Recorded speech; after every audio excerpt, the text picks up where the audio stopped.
अगं काय झालं एवढं रडायला? काय सांगू मावशी, काय झालंय तुम्हाला?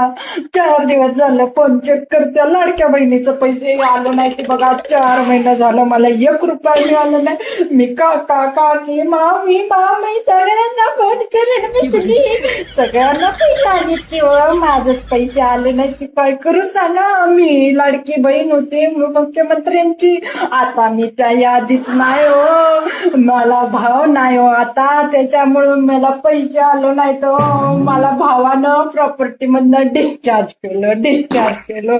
त्याच्यामुळं मला आता 1 रुपया मिळणार झाला. या तुम्हाला आलं काय?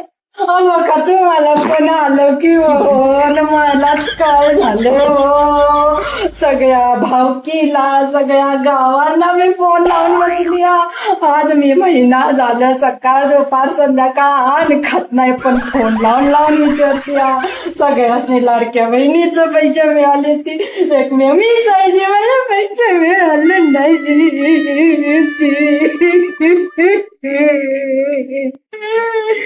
मुख्यमंत्री साहेब, मला तुम्ही लाडकी बहीण मानत नाही का हो? असं का करतायचा? एकाला एक कस तरी 1,500 मिळत होत, माझा महिना भागत होता त्यामध्ये.